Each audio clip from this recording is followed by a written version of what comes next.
Branson is a fairly small town. We have a population of just over 10,000, but we entertain close to 8 million visitors a year. And tourism is our only industry, and we have built a foundation of tourism that reflects family values, live entertainment, the beauty of the Ozark Mountains. Days spent enjoying the outdoors.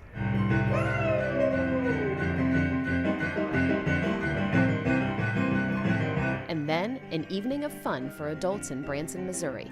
Good friends, live music, and often a few drinks. The tourists do like to drink. They're on vacation and they're here for to have a good time. They might be here for a convention, they might be here with their family, they might be here just a vacation, but they like to have a little bit of fun while they're here, and that does usually involve entertainment and alcohol. It is a very big part of our business. That is where we make our money. At Ernie Biggs' Dueling Piano Bar, employees know how to make sure they're only serving alcohol to people of legal age. We ask every single person for identification. We card everybody, and by doing that, what we do is we take the risk of serving anybody that should not be served alcohol. The rules got tougher in 2008 when the city of Branson rewrote its liquor ordinance. The ordinance came about because a kiosk down at the Branson Landing sold some alcohol to an individual who then proceeded to take it out of the licensed area and walk up and down the landing with it. When the Branson Board of Aldermen heard about that, they realized that, gosh, we need to do something, because that's not the atmosphere that we want to promote, where alcohol can be exposed everywhere. So a coalition was formed with an important first mission. The first step was to collect data, to actually assess the community and see where we really were with underage drinking, to make the community aware of what it is we're trying to fight or to educate about. Because you have to have your data to prove that there is a problem. Without your data, you can't prove that there's actually an issue. School surveys in 2008 showed 47% of students had tried alcohol in their lifetime, and 55% had at least one best friend who had tried alcohol. The students said alcohol was easy to get, and there was a low perception of risk or harm associated with underage drinking. It's realistic. One of the things here at our school, we talk about being transparent, and we really have nothing to hide. We are who we are, but in order to change and get better, you have to be reflective and you have to be realistic. Well, it makes us take a look in the mirror and see what our current reality is. And there's a lot of schools, a lot of communities that don't like to look in the mirror and see what they really are. Rather than jumping into things, the coalition took a systematic approach to finding out what was going on. They looked at anecdotal data from town hall meetings and from focus groups, where they did focus groups with retailers. They did focus groups with youth. And they combined all of this data and health department data and other things to really kind of look at, okay, what is the issue?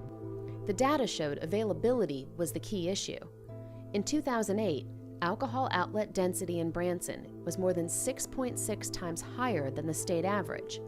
Combine that with the fact there were few compliance checks and no responsible beverage service training, and the coalition got a clearer picture of the problems. So after town hall meetings and lots of community involvement, the city's alcohol ordinance went from just a few pages to dozens. We added, one of the requirements was we wouldn't allow minors to be in a liquor by the drink establishment after midnight, and so, unless they were with their parents. We added the requirement to have training. All the cashiers and servers and bartenders would have to have training within 60 days of their hire date. They would have to have training every 2 years thereafter, a refresher course. It took some time for retailers to get behind the new requirements. I think when we first started, it was an issue. Why is the government stepping in with this alcohol ordinance and telling me who I can sell to and who I can't sell to? It's not a problem here. We heard the whole story, it's going to hurt my business. And then when they got to looking at the data and the statistics, they saw, oh, okay, I get it now, that we are part of the problem and we can be part of the solution. When we started the compliance checks, we were at probably 50% compliance. I was on that first group that went out. And since then, we've been able to bring that to about 75 to 80% compliance. A passed compliance check means a congratulatory letter. A failed one means a fine and some bad publicity. The newspaper publishes lists of the establishments that failed the checks. That even above that, I think that a lot of the merchants don't want to be the person whose store is listed as not compliant in the local review of the compliance checks. I think there is a public perception they want to avoid, and I think that there are moral concerns on the part of a lot of the merchants and business owners. They don't want to be selling to minors or perceived to be selling to minors.